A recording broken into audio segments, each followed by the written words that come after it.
Remember the whole actions, net words kind of thing? Well, Paul DePodesta being introduced to the Colorado media today, right? Getting to get a little flavor on Paul DePodesta. Well, we're going to listen to the question and answer. This is a full clip, so you guys don't think we're taking anything out of context here. Paul was asked about taking big swings and risks, and it was linked back to Deshaun Watson. And tell us if this is a shot or not a shot. In your last position in Cleveland, you received a lot of blame for the Deshaun Watson trade that objectively was a failure with that organization. Is that fair? And if so, how can you be assured that you won't do something like that again here now in Colorado? The previous question was about big swings, huh? Risk. Yeah. I was also calling plays for the Browns, look, and I've said this before, I think whenever you have a significant player decision, whether it's trade, big free agent signing, number one draft pick, whatever it is, like those are organizational decisions, right? Those are done collaboratively, like a lot of people on board. And if you're a senior leader of that organization at that time, then you own that decision. I mean, you do. We all do.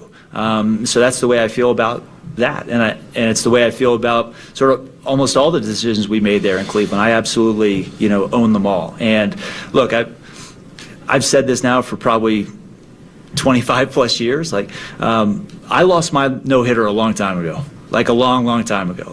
I'm not perfect. I haven't been perfect. I won't be perfect going forward. We are definitely going to miss again.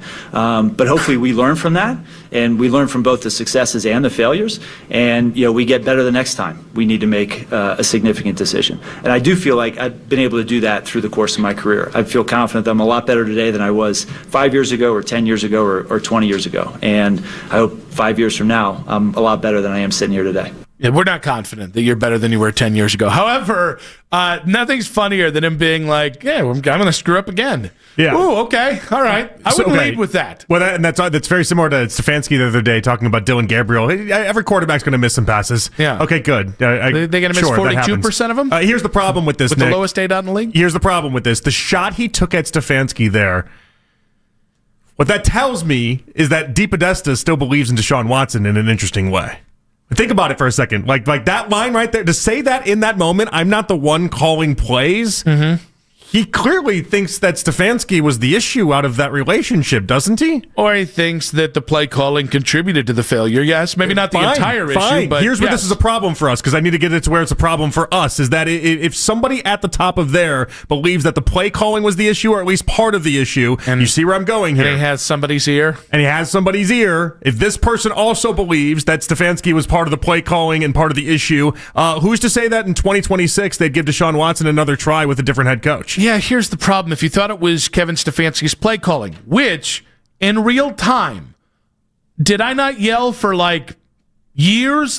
Hey, why aren't we doing an offense built around Deshaun Watson? And why did we wait till year 3 to do that? Uh-huh. Did we not all have that conversation? Yeah, no, we had that conversation. So, okay, if we're having those conversations, if this is a shot, it sounded like a shot. That wasn't a guy that was convinced that he missed entirely on that move. That was not a guy that's convinced that he swung and missed in the funny ha-ha way that the Colorado media wanted him just to admit to and say, my bad, we're on to Colorado, we're not discussing this anymore. Yes. That was not a guy that was ready to fully admit that. That was a guy that wanted to drag Stefanski down with him in that moment, and that's a guy, if you made me bet right now, oh man, I'm so happy he's away from this organization now, because if you made me bet right now, he believes with the new coach, Deshaun Watson could do something. Yeah, but here's the problem, is that you were in the organization. If you thought Kevin Stefanski was failing Deshaun Watson and nobody did anything, then you do own that, right? We are a part of that. Yes, you're part of who's there. He was a part of who's there the entire time. This is why the thought partners just stink.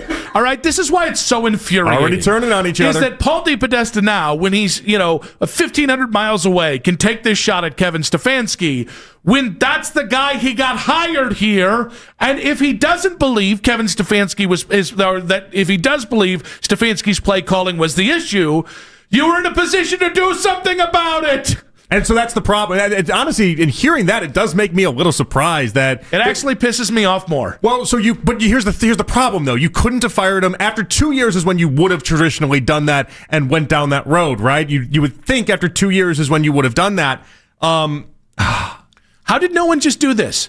hey, Kevin, we know you like your precious little system, but either we move forward with Deshaun Watson in a Deshaun Watson offense or go back to Minnesota. I know, but the problem is that he won the 11 games and made the playoff appearance with Joe Flacco with 5 different quarterbacks and one coach of the year. Remember, that was the year before. I'm talking about when they made the trade. No, I get all that. I'm trying to figure out the timeline for if DePodesta really thinks that he hammered and was limiting to Deshaun Watson, that he would have made a move to then get him a different coach so that his quarterback, Deshaun Watson, could actually attempt to thrive based off of if he feels that the play calling is the only thing holding him back. But okay, let's draw it in comparison to what we saw this week.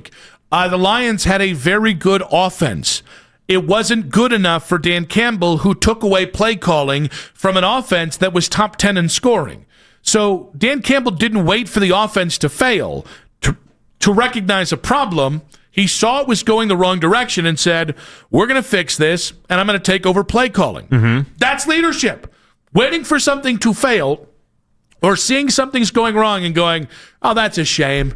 We'll get it in the end. And for 3 years to do that. But I'm telling you, that was not a guy that is 100% convinced Deshaun Watson can't play football anymore. Did he just forget how to do press conferences? He was so unavailable here. He could have stopped after the swing and the miss thing. We could have legitimately stopped like, oh, that was a swing and a miss.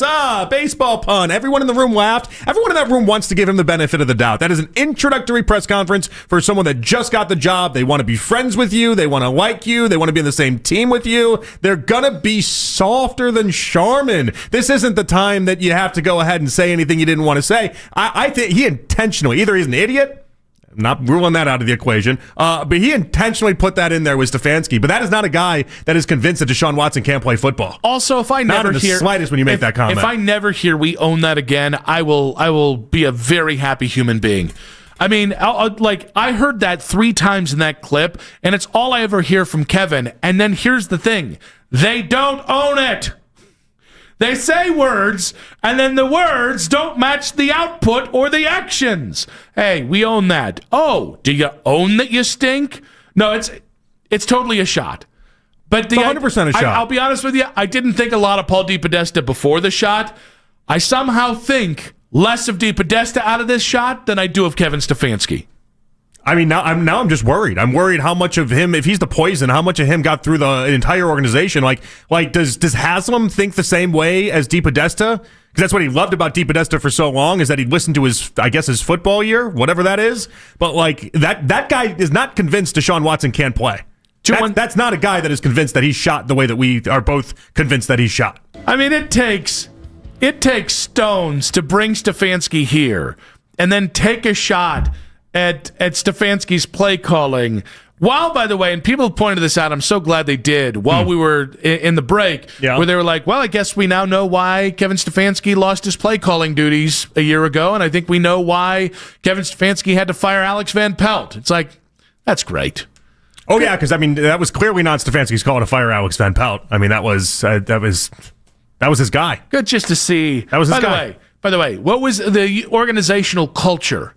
Sounds great in Berea. Isn't that the thing that Jimmy Haslam said on the way out? It's a real tough look for DePodesta. And I got a text from a buddy, and he's like, don't you just think he was meaning like he was doing an all-encompassing, like he wasn't doing the all-encompassing job? That's kind of what the takeaway there. Like, that's not a shot at Stefanski. That's more about him saying like, yeah, I wasn't doing everything. And it's like, well, sorry, DePodesta. When you say play calling, and you know it's been such a hot-button topic around here, who else are we but to believe you're taking a shot at? Yeah, I'm supposed to believe that Paul DePodesta is some sort of organizational Svengali who's in charge of messaging for the entire organization, and then he just made a boo-boo there.